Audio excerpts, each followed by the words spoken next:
Welcome to the 2% Club, where we talk all things work, wealth, and wellness with the founders, funders, and forward thinkers rewriting old playbooks with intention.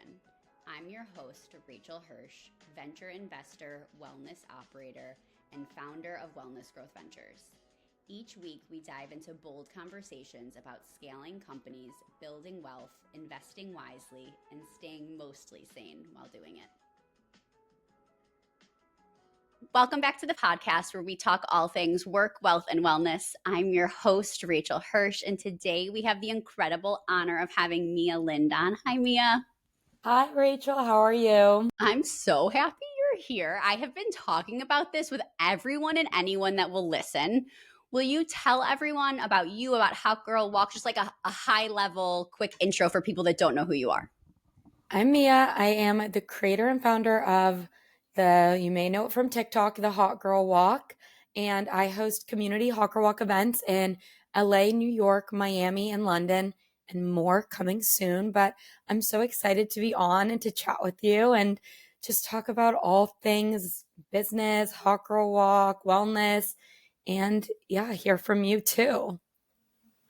Keep saying that I want to start like a hot menopause walk, which is a little bit punny because women in menopause are hot and are like physically hot as well. But yeah, this past weekend, somebody told me that they were going to go on a hot flash walk. And that's it.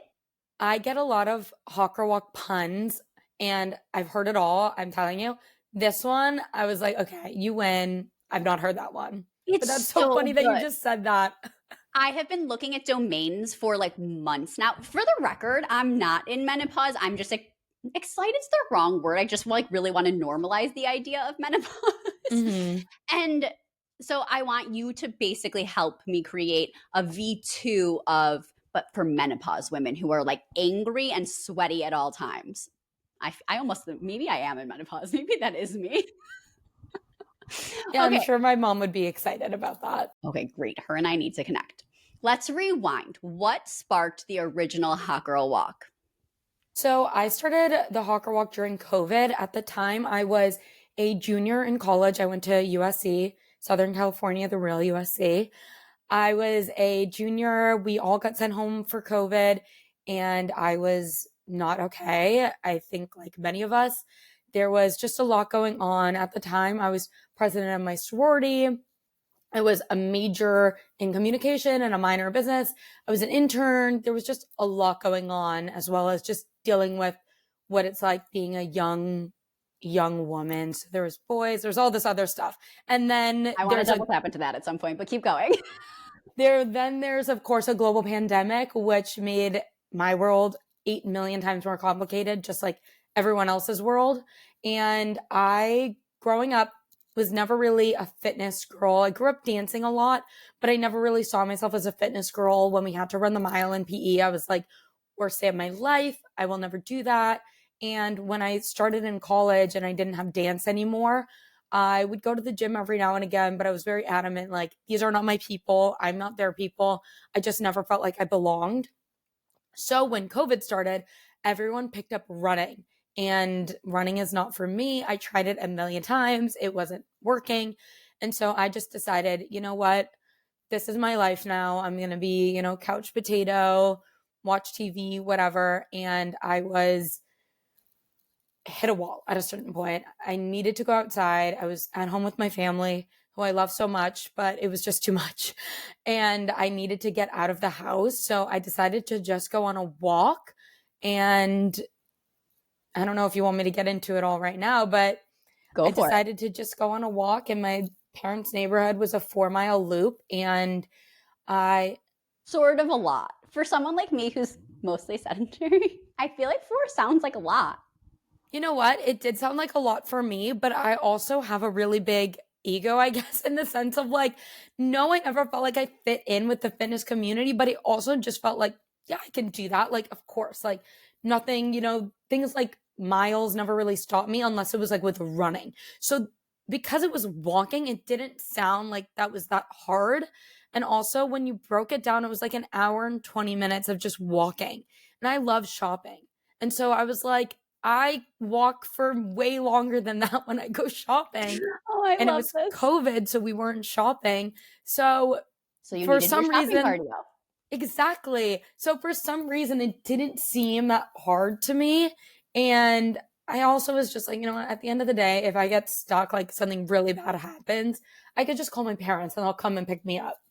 So I was like, whatever. Didn't seem that hard, but I was humbled very quickly after the first mile. I was like, wow, this is just a long time. But I was like, I'm not doing anything else. So I'm just going to keep going, just one step after the other. And that's when I created my methodology, my 3-step methodology, because I would say the physical 4-mile thing didn't really stop me as much as the idea of being outside with my own thoughts for an hour and a half. That seemed like my biggest nightmare. My mental internal monologue was my biggest critic and was my biggest barrier in whatever I was doing. So I was so scared of just like being with that. I didn't really have a podcast I was listening to. I couldn't scroll on TikTok for that time. So I decided for the first 10 minutes of my outdoor walk that I would just do gratitude practice. I'd taken a little class in high school, actually, the Science of Happiness, which is from the Happiness Institute in UC Berkeley. It's a class taught by Dr. Keltner. Believe this is a high school class. My high school classes were not like this. It is not a high school class, but there was a teacher in my school who I guess had seen some of this, and he was like, oh, we'll just do this as an extracurricular. And I was like, cool. I vibed with the teacher, and I was like, he was the AP World History teacher. And I was like, sure, it seems easy. And I had taken the class, seemed like an easy A. And I had taken the class, and none of the lessons from the class actually stuck with me at all because I was a high schooler. And I was like, no, this is lame. I'm not going to meditate. I do not think happiness can be found internally. I think whatever. I was a high schooler. I was edgy. But it did teach me that essentially gratitude is the secret of happiness. Spoiler alert. If you want to take the class, it was the last chapter. Gratitude is the secret of happiness. And it is, there's a lot of science behind it, which I won't go into. But I decided these guys know what they're talking about. I was desperate. I'll seriously take those lessons into account. I'll go and I'll do my gratitude practice. And then what naturally started happening after my gratitude practice was I would think about the things I had achieved. Though I had noticed that I was feeling grateful for the things I had achieved rather than feeling proud because I had earned those achievements. But in the beginning, I was like, oh my gosh, I can't believe that I was, offered the opportunity to be president of my sorority or to get this internship. But then I started having this realization that, yes, I was given certain opportunities, but I have to give myself the proper commendation that I did do those things. No one helped me. I mean, yes, I got a lot of help in all of those processes. But at the end of the day, I was never really owning my achievements the way I should have. So I started putting all of this humbleness that I had always had in my head, and on interviews, I would always talk down my accomplishments. I said, you know what? For this hour, I'm going to leave that behind me and I'm just going to own this. I'm by myself. No one can hear me. So I can be as, braggadocious as I want to be. And I started owning my achievements. And once I started doing that, I started seriously thinking, wow, if I could do that, then what am I going to be doing next year? I know that, it was COVID at the time. I know that this is also unsure, but I'm feeling very confident that no matter what comes at me, I can just overcome it because I've overcome so much already. So I would start to think about my goals and goal setting. And after all of that, I would just feel amazing. I'd feel confident for the first time in my life, seriously, for the first time in my life. And I started calling these walks my hot girl walks because I was feeling hot. I was listening to Britney Spears. I was listening to all this music that was just making me feel like I was on a runway. And I was just jokingly calling them my hot girl walks, like with my friends. And I posted about it on TikTok, and rest is history, pretty much.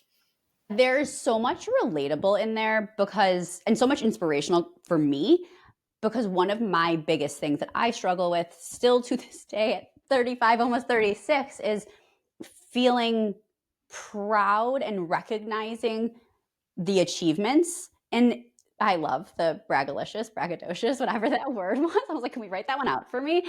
Because it is just hard sometimes to get your head out of the forest and like really see, or out of the trees and like see the full forest for what it is and how far you've come and all you've done. I don't know. I need to take that with me. Someone the other day said, I'm unfuckwithable. And I was like, that is aspirational. Like, Good I want word. I was like, that I'm going to get plastered across my chest. Yeah, I had really noticed it. And during all of my interviews, because at the time I was interviewing for internships, I was always interviewing for, you know, my jobs after college.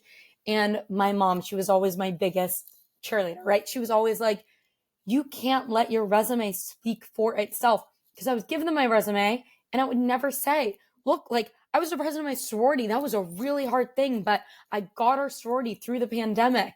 And I would never do that. I would always just, you know, I'd have it on my resume and I'd say, yeah, that was a really hard time. And I would never talk about these things. And I remember just so vividly when I was going into college, I struggled so badly with my college interviews. I bombed them every single time.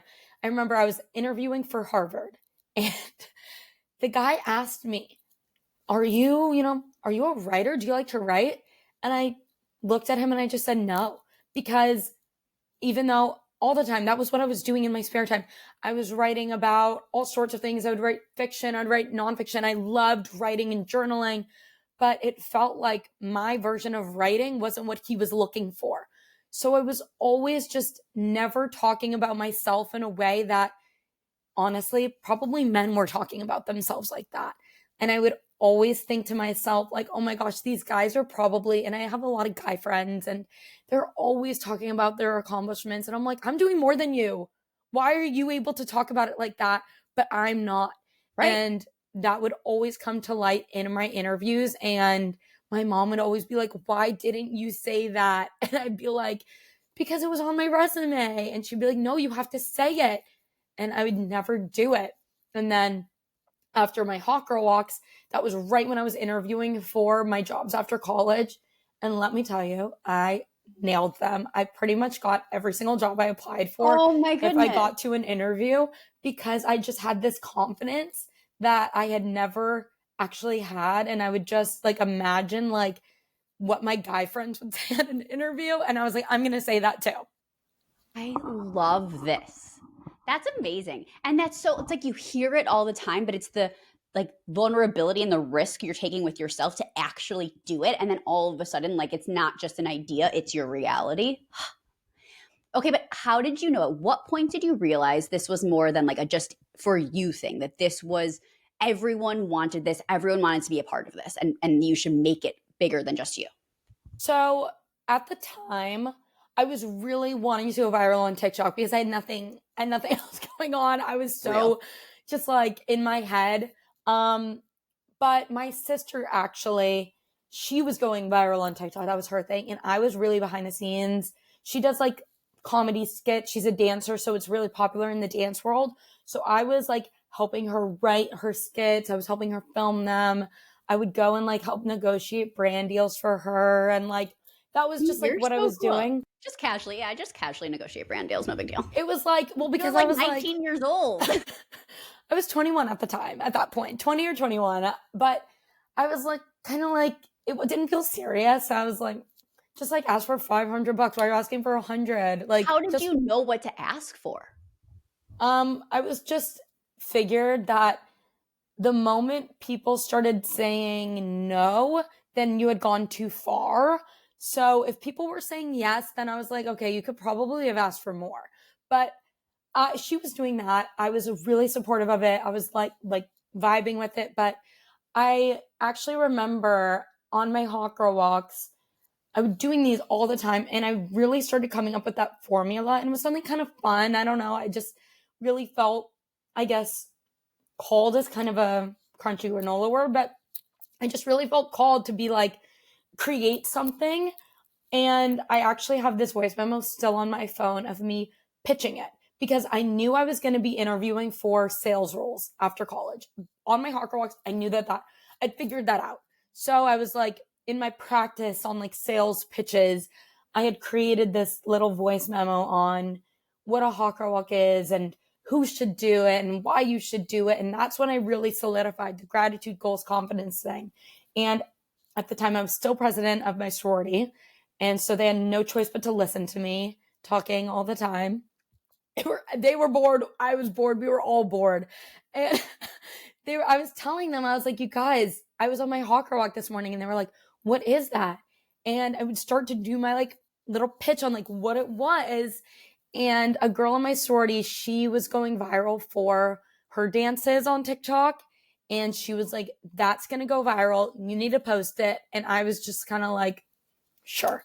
She was like, every girl in my sorority, they were like, we're going on these every single day. You need to post about this. Like, we love it so much. And it was just like my little project that I was kind of doing, that I was just kind of having fun with it. And I remember my biggest goal at the time with Hawker Walk was like, maybe someone will send me like a free pair of leggings. Like, this would be so cool. Like, that was my goal with it. And I just had decided that was like my final, I was helping my sorority do recruitment, and that was my last thing. And then I was done. It was like a weight off my chest. I was done with it. So I was like thinking about the next thing. I can never be like just at home doing nothing. So I was like, okay, I'll post about it on TikTok. And I knew it would do well. Like, I knew it would do like a couple 100,000 views. I was like, okay, people are going to like this.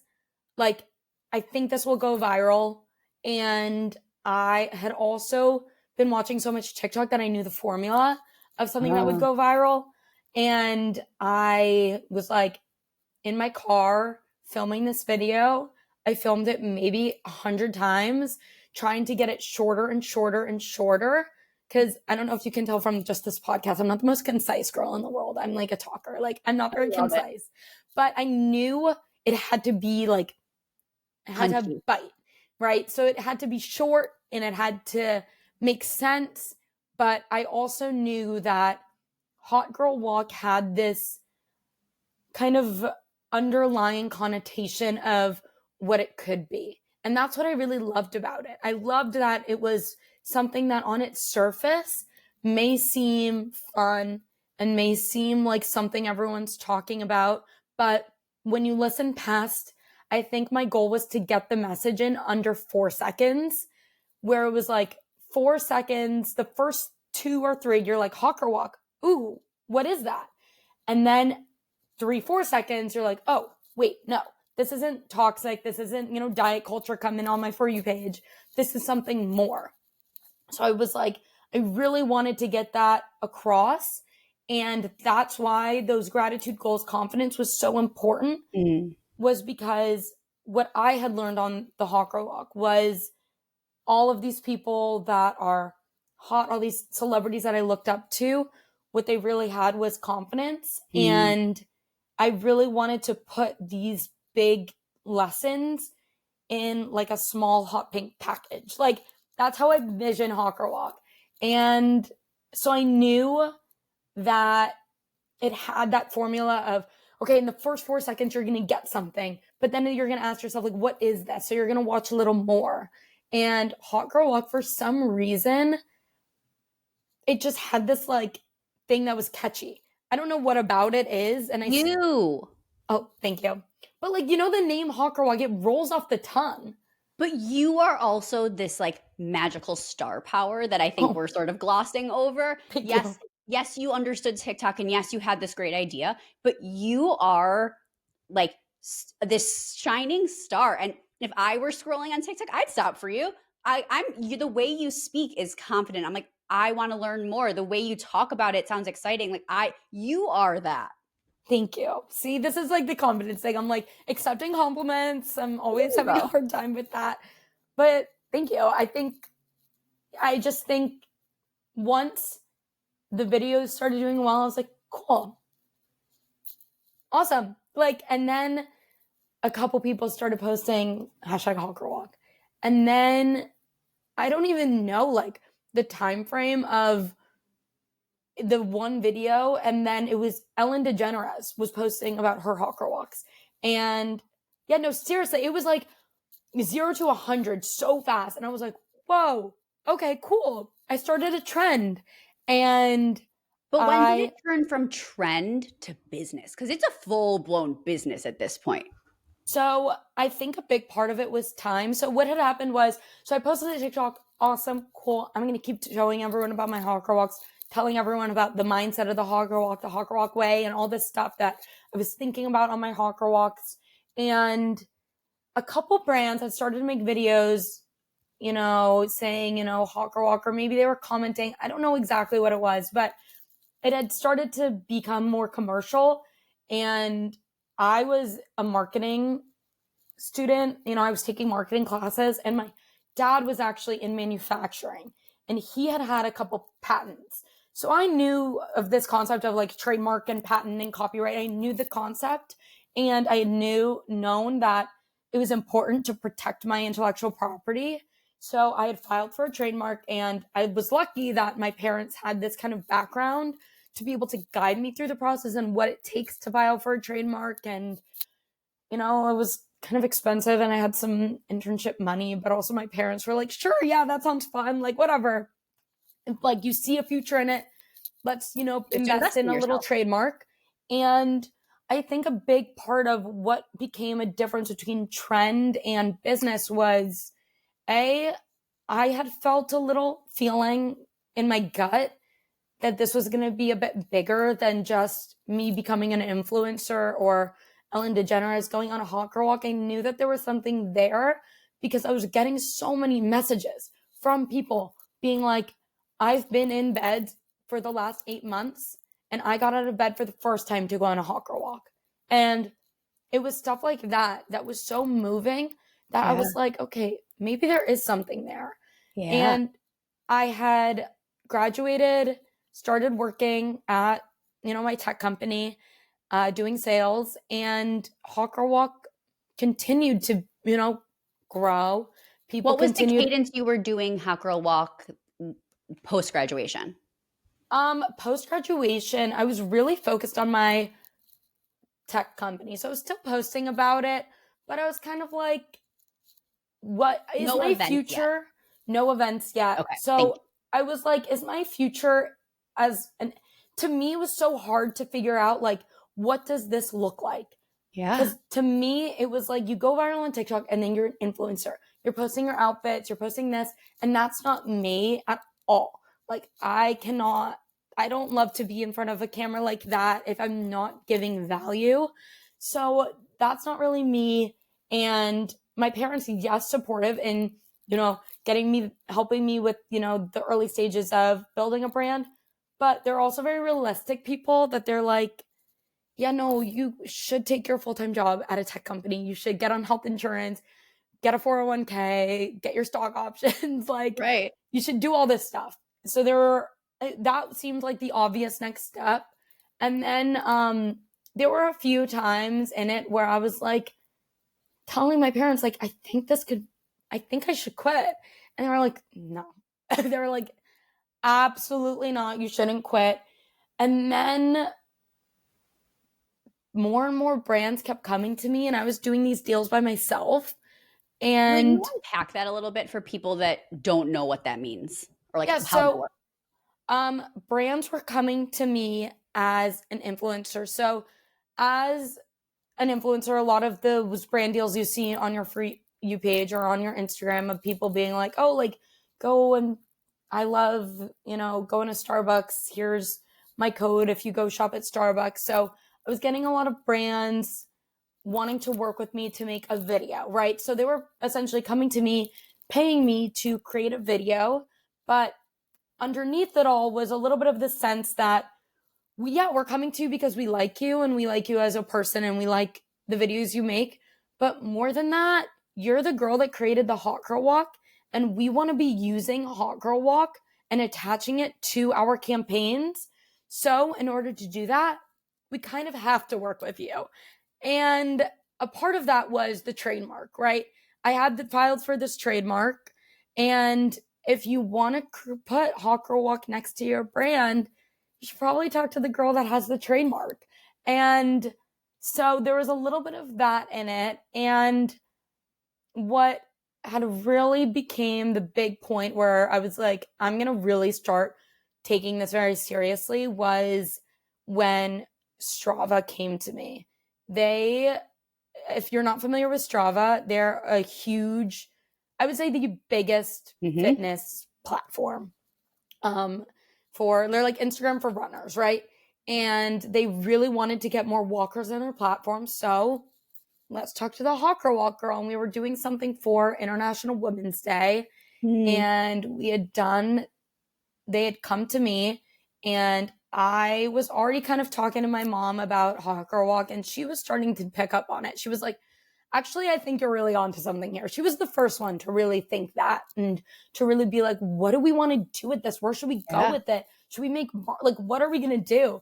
Yeah. And so I had brought her in on this meeting with Strava, and I was ready. I had made a pitch presentation for them, and they pull up a pitch presentation for me. Oh my God. And me and my mom is like the biggest badass corporate, like she was like killing it in corporate America. So she's like always got her plan. Like she has always got the poker face 100%. So I'm kind of watching her, and I'm following her lead, and we're texting, and we're like, oh my God. But we're like this, like we're maintaining calm. We're like, oh, of course you're pitching to us right now. Like, obviously. Like we're like being so confident with it. And that was the moment where we were like, holy shiz, like this brand is coming to us.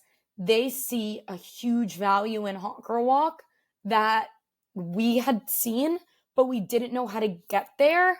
And that was the beginning of when we started hosting the community events. So I had done like Too Faced reached out to me. They wanted me to lead a Hot Girl Walk for their like brand campaign, brand trip.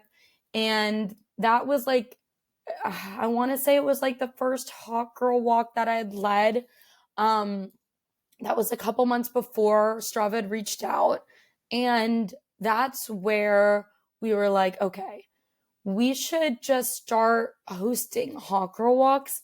And it wasn't really something that we were like going after. Like I wasn't charging for them. Like, so that's my question. And it's brilliant to me. And this is part of why I've been so obsessed with you after we last spoke, because you had this brilliant idea not to charge people.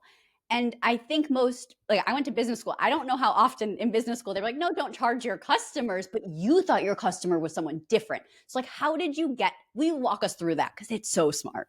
So Hot Girl Walk as just like a methodology and as an idea was very much, we knew our mission very strongly of Hot Girl Walk was we're lowering the barrier of entry to fitness. We want to be inclusive and we want to be accessible. And so it kind of felt weird to be like, yeah, I'm going to charge people to come walk with me. Like, oh, I don't know about that. And so we knew that our customer couldn't necessarily be our people that were going on Hot Girl Walks, because Hot Girl Walk's supposed to be something that you can do on your own, right? And I had known that there were brands out there that wanted to pay for videos and things, and they wanted to align themselves with Hot Girl Walk. And there was a way to get that to happen to support these free events. And Strava, or maybe it was, I guess, Too Faced, I don't know, because there were other brands that were there, but they were just paying for me to make a video. So I had known that there was a market for it. I didn't know if people were doing it, but my mom, she worked in advertising I don't want to age her, but she worked in advertising before she had kids. So there was always, this concept of like, I always knew when I was a kid, my parents would always say like, nothing is free. If you go somewhere and you're seeing something for free, it's not free. It's because there's an ad there. That's how they're making money. There's ad space. And so I'd always knew of that, like as a concept, just growing up. So I was like, okay, if we charge these brands, they're getting access to what they really want, which is the Hawk Girl Walk trademark, the license of Hawk Girl Walk, but we'll give them more value with it where we have this huge community. And this community of people is, we don't even know how big it is. It's essentially this like oil well of untapped people that love going on Hawk Girl Walks, and they love going like on their daily Hawk Girl Walks with their friends. I love watching the videos because we get, millions of views, and people were loving Hawk Girl Walks. So we know we have this audience. So let's create value. Let's create a way for these brands to connect with this very specific customer who is a Gen Z millennial audience, who is mostly female, who is that audience that they want, who has a big buying power. So at this point, because of your virality on social media, brands were already coming to you. So all you had to do, instead of say like, you don't want me just to make a video, this is an event you can sponsor. So it was like, that was sort of the switcheroo. Yeah, that was like the switch. It was like, well, they were mostly kind of coming for, I would say the license was, they were like, we want to do our own thing, and we really need you though, because you have the trademark. And that was really great. But we were like, we think there's something there, because we had hosted Hawk Girl Walk. I wanted to see how many people would come. 100 people came to the first Hawk Girl Walk. And I was like, okay. How were they finding you? Just through social media? Yeah, through TikTok. And I was literally going around passing out flyers, like on foot. Like, where? Like at a mall or? Yeah, I would go to I knew where we were going to host it. So the first, I would say I like to call it our first one, but it's really not. But our first one was in Malibu, and we were working with Broad Street Oyster Company. I don't know if you're familiar with them. My boyfriend was an expo for them during COVID. So I knew they would work with me, even though they didn't really know what we were about. So I was like, okay, we have that in with them. They have a big brand. So why don't I go there? I hung flyers up in their coffee shop. They let me. And I went around Malibu and I was passing out flyers. I was texting all my friends, telling them to tell other people, and just using the power of social media, because Hawk Girl Walk already did have that virality. And I knew, I was like, if I post something, people are going to show up. So that was the first Hawk Girl Walk. And, we had like 100 people. And then we were like, cool.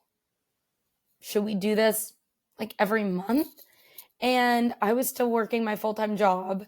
And I was like, I guess so. This sounds really exhausting. Right. But I just started doing them every month and kind of seeing where they went. And then I would say the first one that was really big was around in 2023. I don't know. They just kept growing. It was 100 people. Then it was 200. Then it was 300. And then we were 400 people in this tiny coffee shop in Santa Monica that we were like, I don't know if we can be here anymore. And the more people we had, the more brands would reach out. But also, people were still going on Hawk Girl Walks, and brands were wanting to connect with Hawk Girl Walk. And so when they would come to me and they were like, we want to do a Hawk Girl Walk campaign, we were like, well, if you want to do a Hawk Girl Walk campaign, you should sponsor our event. And then those events became the biggest thing. Those are our biggest sponsorship now. I mean, it's amazing, but it's also a little mind-boggling to me, because you still are, but just a successful, strong young woman who was working full time, but you were building very publicly at a young age. And this was a lot of pressure. It was huge brand deals. It was hundreds of people showing up, and you were 100% the face of it, both in person and virally on social media. What was that like, being famous, for lack of a better word, so young, and building such a high revenue business so young? So when I first started Hawk Girl Walk, for me, it didn't feel like I was famous. It felt like Hawk Girl Walk was famous. So for me, that was really easy to be like, like value forward, value first. So it's not really about me, though I guess in the beginning really it really was, right? There's a part of you that, and social media can be very, image forward. And honestly, it's kind of weird when it's like virtual, because it's like, yeah, a million people. I can't even imagine what a million looks like. Like, Yeah. if I were to look in like the park right next to me, I'd be like, yeah, there's a million people in there. In reality, it's probably 30. But like, it was hard for me to visualize it. So it didn't really feel that serious. Like there were really a million people. But then once I started doing the in-person events, it really started to hit me, because it was like 100 people, and 100 people in a room is a lot of people. And when I was working full time and doing Hawker Walk, I was living my Hannah Montana double life. It was honestly, that was the most challenging part, because I was calling in sick to work, being like, oh, it would be like I had a photo shoot on Thursday. So Monday I would come into work and I'd be like, I'm not really feeling very well, but I'm okay. I'm okay. I was soft launching it. I was soft launching my sick day. Obsessed with you. And I was like, I remember there was one time where I was on the news in Vegas, and I was on a team meeting. They were like congratulating me for closing the biggest deal of the quarter. Hell yeah. I was in the green room of a news station being like, yes, amazing. Thank you so much. Got to get back to doing my cold calls. I was going on the news. I could feel my boss calling me and my phone next to me. My boss called me. My boss's boss called me to congratulate me. And I'm like in Vegas, and I'm like, oh, I hope they didn't see this live segment, like praying. And I was really living double life at that point. And it was really hard to be like separating that. But there was also a level of relatability with having a 9 to 5 and doing my thing, like going on Hawker Walks, and people really love watching that. Yeah. So that was like a really good part of it, but it was hard living that. And I'm very lucky to have a good support system and a good family that my mom will never let me my head will never be big. My mom, she'll always humble me. Like I'm dying to meet her. No. Yeah. You should have her on. Like, I always say my mom should have a podcast, but like, she does the most, like, she's fun. I can't wait. She's a lot of fun, but, it very much feels, because my goal is very strong, it never feels like, I don't know. I don't consider myself famous at all. I just don't, because my goal is very strong and my North Star is very apparent to me. It's all just a way to get to that, right? And if I have to be the face of this, I put my pants on, like I will. And that's no problem with me. From a strategy perspective and like a growth perspective, because you and the brand it's like this cult fanatic fan favorite. And so from a strategy perspective, how do you grow it? What do you experiment with? Do you turn brands away? Like, tell me everything from that perspective. We say no 10 times more often than we say yes. We get a lot of brands. I would say, like, and I say this all the time, we get hundreds of brands every single day in our emails. And a lot of them, A, don't align with what we're doing.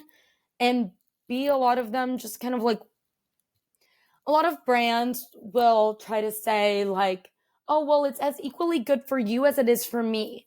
But I'm like, well, the difference is that you're selling leggings. I'm not. This is my business. So I'm not going to give this big brand something away for free because it'll give me quote unquote exposure. A lot of brands try to do that, especially for influencers. It happens a lot. It's a huge thing. But we say no a lot if it, really doesn't align with us. And in terms of growth, right now, what growth looks like is very, I would say, like obvious, right? So we have our 4 cities that we host monthly events in. And actually in the next 2 weeks, we're adding 15 new cities to that. 1 ambassador for each city.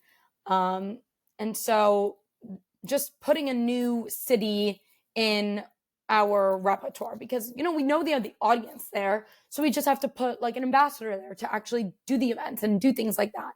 So the growth is very obvious in that sense, but there's also like working with brands and also getting to the point of, we're gonna work with this brand, but also this getting this relationship set is more important than whatever they're gonna pay me or what is happening right now. Let's just maybe try to get something off the ground and see what happens, but get this relationship set.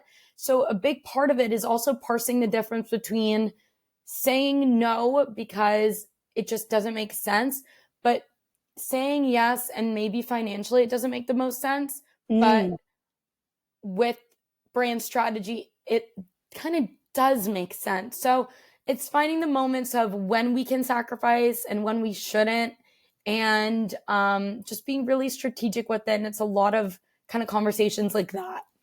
It is, again, you like continue to impress me, which I'm not surprised at this point, but that conversation is something that I feel like has come up so often with some of our portfolio companies recently, where it doesn't necessarily make financial sense, but there is a strategy play behind it, and how to articulate that, how to execute that, how to de-risk that is so fascinating. And there has to be a part 2 of this, because we've gotten through like 3 of my 400 questions, and literally I think I have like so many more questions that are written out. But okay, so if you were to pick like your top few, maybe biggest revenue drivers or like community drivers, like what are they right now for your next stage of growth? Yeah, we have just a lot, honestly, in the next couple months, a lot cooking. And I'm very excited to see where it all goes. I'm always, as much as, I say no to things, I love saying yes to things that I wouldn't have thought of, and just trying something new and trying something different, because you never know where it could take you. And so we're doing a lot of yesing lately, and that's a lot of fun. Anything you want to preview? I don't know if there's anything I could talk about right now. I'm like looking at the month and doing my math in my head. I would say the 15 new ambassadors, we're excited. What cities? I can't announce them yet because we're still in the works on that one. But follow us on Instagram. On your part 2, you'll tell us all the things, because I still have so many questions. Like you're a huge data fan like me, and I know you study some of the data. So next part 2, I want to get into like how you view it behind the scenes from data, all of like the surveys and all of that. Yes, okay. I worked in tech and sales, and so I'm like, they would always tell us how to do all these things, and so I would always like look into those things naturally, and I just kind of have fun with it. And I know brands love that too, so I'm always like, okay, yeah, I can send data to you. But also, I do want to apologize to any listener only. My voice is gone because I practice what I preach. When we go on the Hawker walks, I'm literally the loudest person there, and we had a walk yesterday, so that's why my voice is like this. Yeah, I think it's perfect. Okay. We end with 5 like rapid fire questions that are supposed to be like 1-word answers, but some people do a sentence, and okay, I'll keep it 1 word. I'm so impressed. Okay. What is something you can't live without? Hawker walks. Love. What keeps you grounded? My family. Who do you admire most? My mom. I was thinking that for me. What makes you feel wealthy? Okay. This is going to sound strange, but my birthday parties. Because I love that. Everyone I love is together, and that makes me feel wealthy. I don't think that sounds strange at all. The number of times when we ask that question that people say, like my friends, my community, like the people showing up for me. So yeah, we're on. You're in. What's something few people know about you? I have a good one. Okay. In high school, I was the captain of my aerial team. If you don't know what aerial is, if you've ever gone to Cirque du Soleil and you see like the ribbons hanging from the ceiling, I used to do that. Crazy that your high school even had that, but super cool that you were so talented. Yeah, no, it's so funny because when I tell people that too, they're like, wait, I thought you didn't like fitness. I'm like, you don't understand, because it's like art. So it's like you don't really think of yourself like that. But I know. I don't know why my school had it either. Honestly. I love that it did. But it was cool. I loved it. This has been, you're just such a sunshine. Like, you bring so much joy, obviously, to hundreds of thousands of millions of people online. And it shines through in like every time I engage with you. So I'm so grateful. Thank you for coming on. Thank you for having me. I've been on lots of podcasts and I really enjoyed this one. And you had really good questions. And this was a really good podcast. Thanks, friend. Congratulations. Thanks. We'll grab coffee soon. I know. We will. We definitely will. See you all next week.